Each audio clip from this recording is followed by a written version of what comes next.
When the tide receded, Annie's lifeless body was returned to her home in the first and last inn. She was laid out to rest in her bedroom.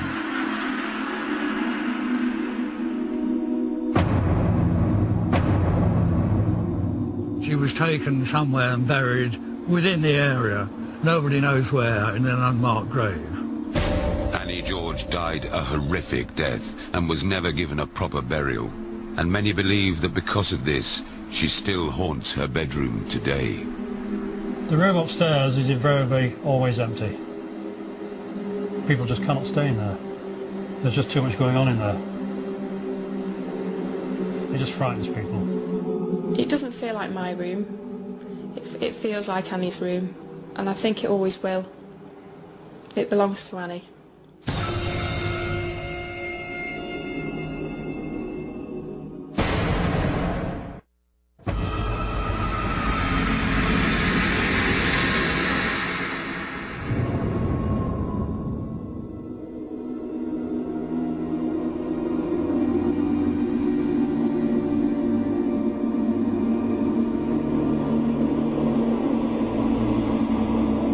I'd always felt in the past totally comfortable, and all of a sudden I felt really vulnerable and just out of control. The atmosphere just changed.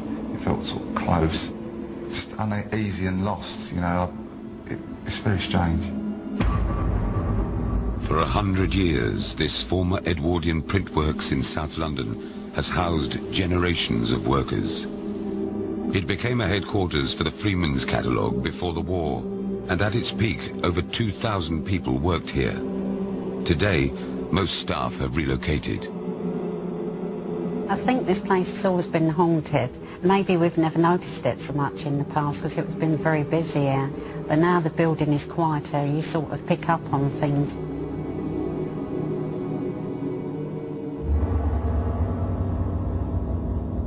I'd been working here 20 years before anything unusual actually happened to me, and until then I'd always felt really comfortable.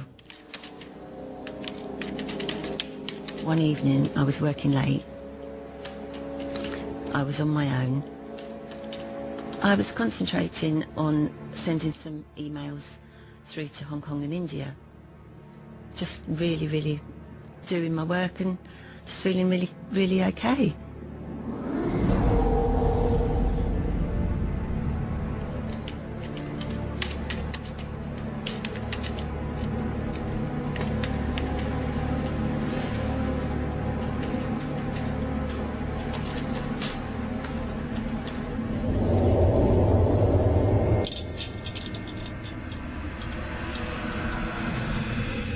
As I looked around, I couldn't actually see anything, but I sensed something.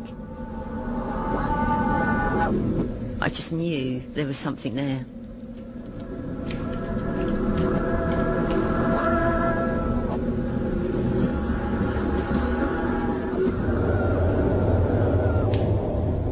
I knew it wasn't right. I went out into the corridor to go to the toilets.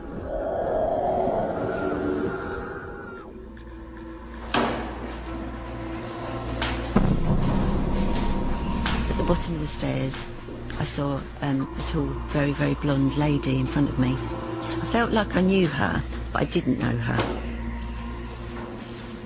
And in my head I'm thinking, well, if I knew her, she'd probably hold the door open for me. Well, she didn't. She looked like she'd come from the 1930s, 1940s era.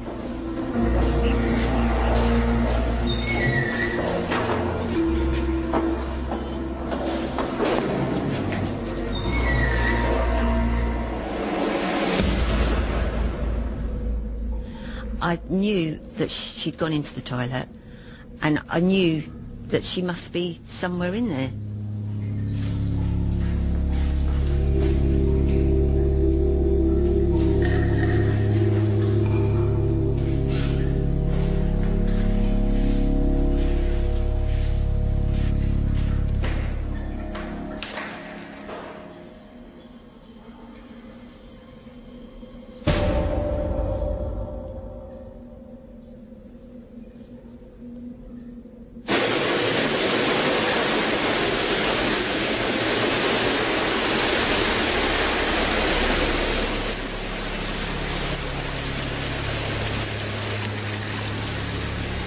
I just thought, well, how on earth have all those taps gone on at once? Because it would take somebody to have to run the whole length of the toilet to actually turn all those taps on at once, and there they were all running at the same time.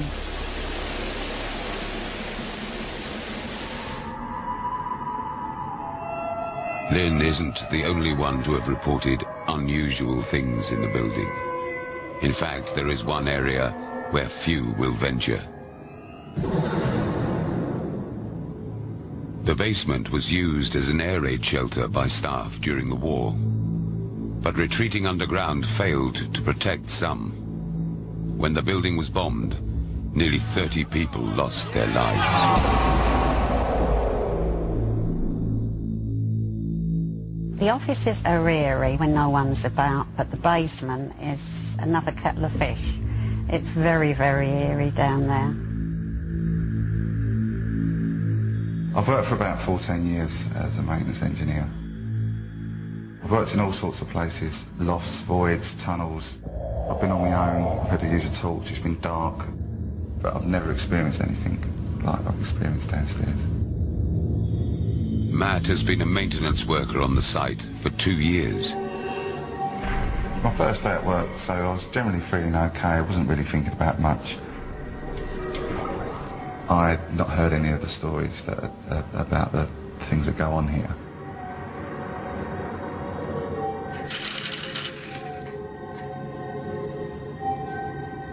It's just literally when I walk down that sloping corridor, the atmosphere just changes.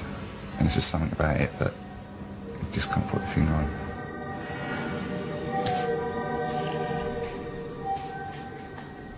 The feeling I got is just anxiousness. There's something not quite right. Something that maybe would just want to turn around and walk back out of it.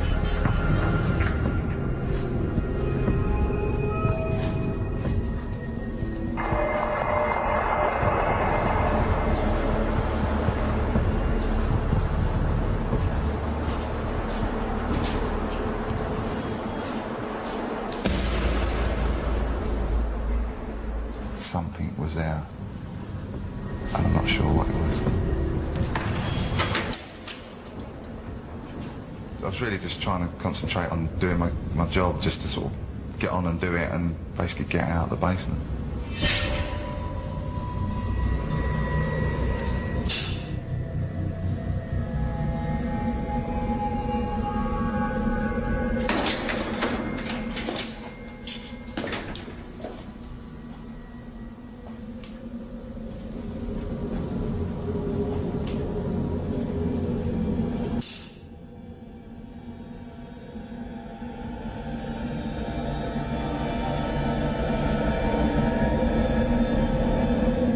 Basically the battery started going on the torch, the light was dimming, and I was shaking it, as you do, to try and get a little bit more life out of it. Then the torch completely went dead, and I was in complete darkness.